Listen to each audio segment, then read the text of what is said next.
I was born under a sky that did not belong to me, on soil that held my name only as property.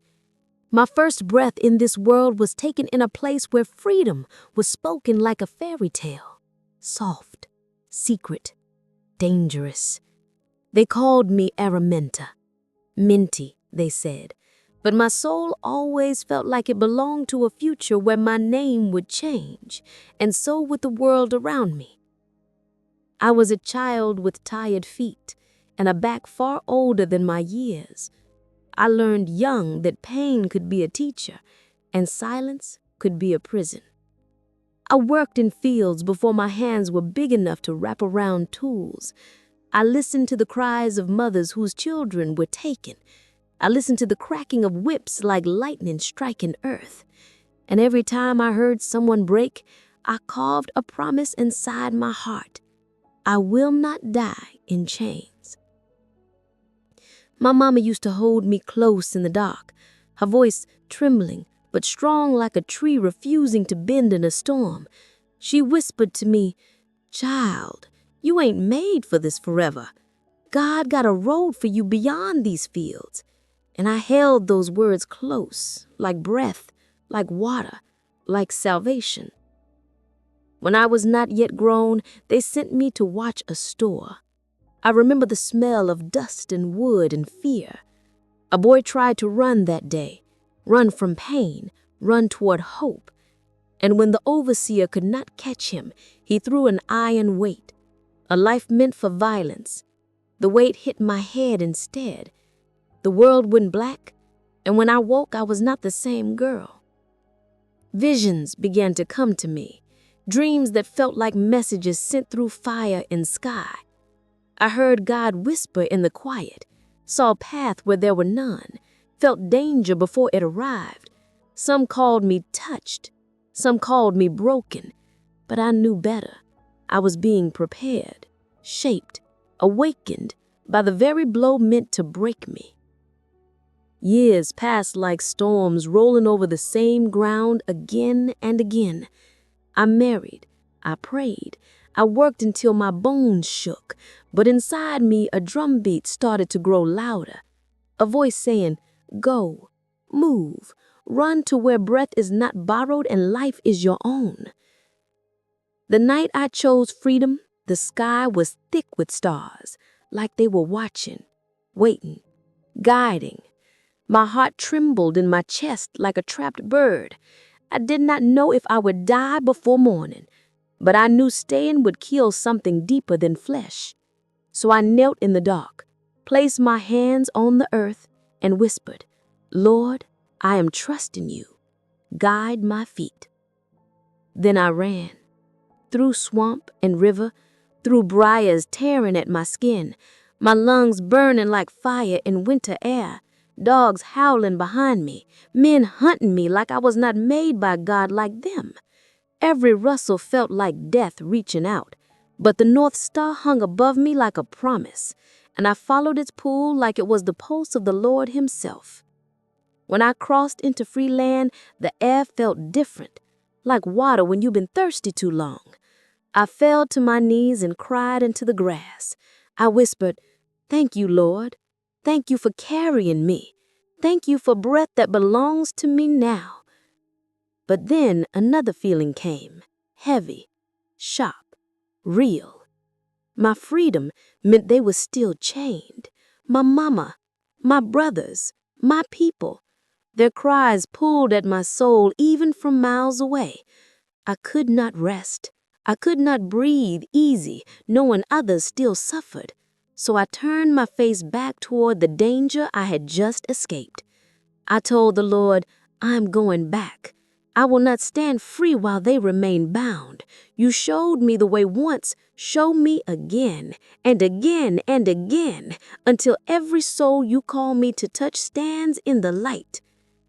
That is how I became the conductor.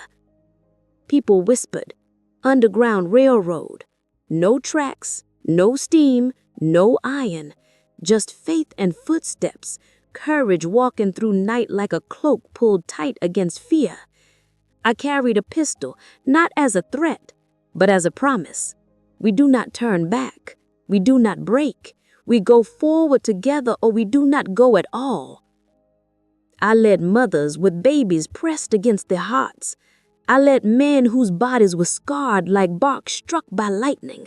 I led children whose eyes glittered with hope, too big for their small frames. Every journey felt like walking on the edge of life and death. We moved through mud that swallowed ankles, crossed rivers so cold our bones cried, crouched in fields as torches passed inches away. I prayed every breath, Lord, protect us. Lord, guide us. Lord, make me invisible to evil and visible to the lost. And God heard me. He always did. Some say I never lost a single soul who walked with me. That is the truth, not one, because I did not lead alone. He led. I followed. There were nights danger breathed hot on the back of my neck. There were days hunger gnawed at us like wolves. Sometimes fear tried to climb inside my heart, whispering, "You will fail, you will fall, you will be caught." But faith spoke louder. And when my legs shook, I remembered whips cracking behind me. I remembered children sold like livestock. I remembered chains cutting skin and hope. And suddenly, fear felt smaller than purpose, smaller than God, smaller than the fire inside me.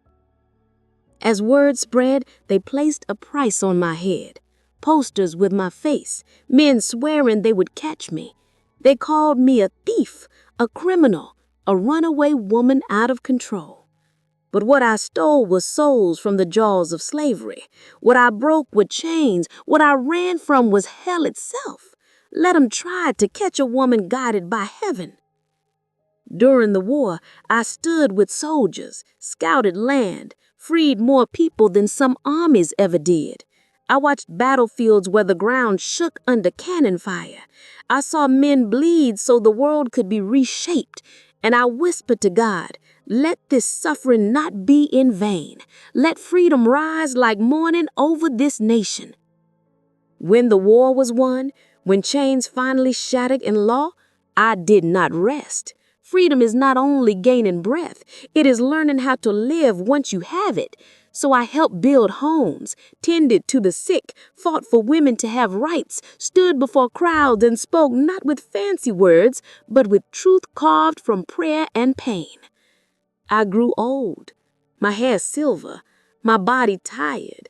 Pain still throbbed in my skull from that iron weight long ago, but I held peace like a warm blanket around my shoulders. Children would sit by my feet asking, "How did you do it? How did you keep going? How did you face death and never break?" And I told them, "Child, I listened to God and I kept moving."